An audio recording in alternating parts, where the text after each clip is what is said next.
All right, we'll open it up to your questions. Fran, in the first half, you guys looked like you played two rough games on the road, tough games on the road, and then the second half just kind of got in the flow of things. What kind of helped? I thought we played great in the first half. I really did, with the exception of the fact that we gave up 8 offensive rebounds. You know, they did miss 9 threes, and they got some of the long ones, but I thought offensively we were terrific in the first half. Defensively, we had a few breakdowns, gave up some seconds, but I thought we were great both halves. Could that have gone any better for Devin to get a breakaway dunk to get started, maybe get his motor running? Yeah, and then he hits a wide open three. Yeah. You know, and the key for him, like we said, is just shoot open shots, play your game, mix it, jumpers, drives, pull-ups, plays for other people. I mean, he was spectacular. There's no question about it. Coach, it showed when he is on and they have to guard him how open other guys are. Changes everything He for finds us. them. Yeah, it changes our running game. It changes our half-court offense. They really have to pay attention to him. He's such a weapon because he can do so many different things, and that's what he's going to be for the rest of the year. There's no doubt in my mind. You Did mentioned the 8 offensive rebounds they got in the first half. How do you feel your team was able to respond considering they out-rebounded Northwestern? Well, you know, in the second half, he went small. You know, Swapshire got hurt, you know, in his defense, and Ola got hurt. So he was, you know, and he was trying to make threes late, drive and kick and shoot threes. So we had a bigger team. The other thing is he went 1-3-1 a lot in the second half, which allows us to have 3 bigs on the baseline against our point guard. And we got a ton of seconds, you know, out of that because we weren't attacking it as well as we did the last time we played them, but we got seconds and finished that. What happened to Devin's game, and how did you not lose him, or was that even not a possibility? It wasn't even, you know what, Mike, it wasn't even an issue with him. He never lost his confidence in himself. And like I said the other night, I thought against Wisconsin, he was so aggressive. I told him, just keep being aggressive. Play the game with reckless abandon. Now he goes 1 for 10, so he feels awful. And it gets highlighted again. We lose in double overtime. Warble's 1 for 10. It wasn't his fault we lost that game. I mean, he missed some shots, but he was attacking the rim. In practice, he has not let up 1 possession for us. See, when I get nervous is when I have a guy struggling who pouts in practice and he doesn't give effort in practice and he's blaming his teammates, he's blaming the coaching staff. Dev never blamed anybody. He just kept working. And I've told you guys before, he's got phenomenal character. When you have character, you're going to play through this kind of stuff. You must be pretty proud, though. I mean, to go through what they've gone through on the road and come back and play hard, probably tired legs, and yet, and especially in the second half, to really break away. Well, the other thing, too, though, Scott, is I think one of the things that really helps us is we have depth. And we have as much depth as anybody. I mean, Billy doesn't have that kind of depth right now. He's got guys hurt. So we were able to keep the pressure on at half court and then keep running and then rotate fresh bodies. And if you don't have fresh bodies on the floor, you can't guard that offense. If you keep 5 guys out there and try to guard that for 40 minutes, I mean, it's an absolute nightmare. What extra dimension does Oglesby give you when he's hitting a couple of those strays too? Well, I thought Josh had a tremendous game. He had some shots, and I think that's what everybody looks at when they look at him. Defensively, he might have been our most solid defender. If you break the film down, it's one of the reasons why I stayed with him, because there was times when I felt like I need to get him out. He's been in there a long time, might be a little tired, but defensively, he was spectacular. He also is a tremendous passer. I mean, he made a couple great feeds. He doesn't make mistakes. Makes his free throws. I mean, he was great tonight. Kasabi came in, you guys were down 4, came in, had a couple shots, had a jumper on the baseline and then a dunk. Seemed to he was 4 for 4 tonight.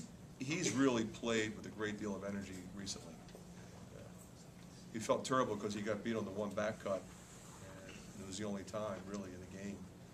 And but I mean his buckets seemed to come in very timely situations, I thought.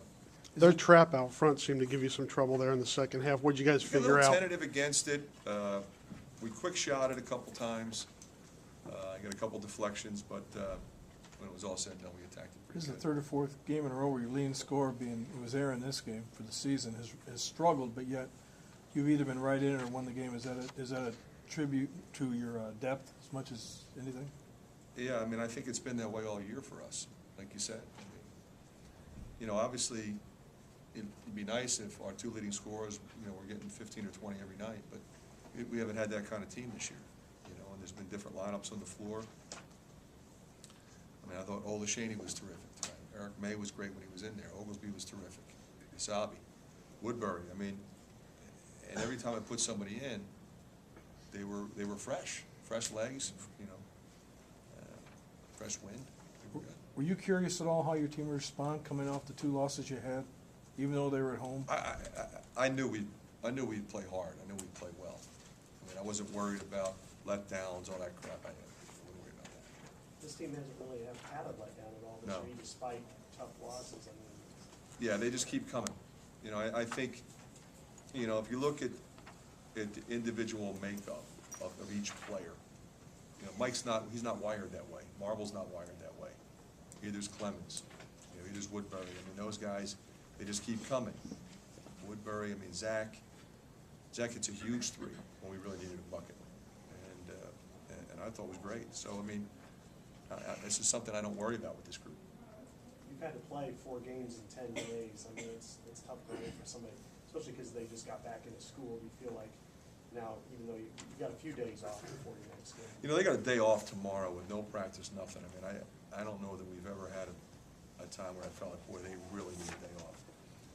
And we're actually going to give them off Monday too, because last week we didn't give a day off at all. Now we got to give them 2 days off this week. Coach, you mentioned when Ola and Swapshire went out, you had a significantly bigger team. How do you feel that really helped you guys on the stretch? Well, we got some second shots when we needed it, and the rebounding numbers shifted, across the board. Now, you got some issues at the other end when they're running all that dribble handoff stuff with guys that are drivers and three-point shooters. So you're a little bit nervous with, are we going to be able to get up on the three-point shooters in those situations? Abrahamson got the one out of the corner when they drove and drew 3 of us, but overall, I think it benefited us. And you talked about 15 wins. Is that a pretty good report for what this team has been through? Yeah, Brooksy, but I don't, to me, it's the journey. I'm not looking at where we are today. I'm looking at, we won today, we played better, kids fought for us, had great performances, and then on to the next game. And I'll look at the win total when the season's over, but not today. I guess you talked about, getting Devin, more open shots, and that was a big reason for his success today, but it seemed like you guys were doing a little bit more to get him in position to get those shots. He's posting up on smaller players and getting really good looks, doing things like that. And I think that's a great point, because, I think that's what his game is. He's not a standstill shooter. He's a driver. He's a run-out guy. He can play the point. He can post up. He has 3-point range. He's got a pull-up game. He can hit the floater. He can make a big steal for you. He can rebound. He can dunk in traffic. Very few guys have that complete of a skill set. And I think he's gotten away from that a little bit and just worried about his jump shot. And I just keep telling him, just be who you are. Play the game with reckless abandon. Be an attack player. Play with confidence. I'm sticking with you, not yanking you. Doesn't mean I'm not going to yell at him occasionally and get in his face. And when he made that one turnover, but he knows I trust him. I'm going to leave him out there. He looked like he was playing with a little bit of patience too, where he was almost making sure the defender. And you have to against this team. I think that's a good point, Scott. You have to against this team.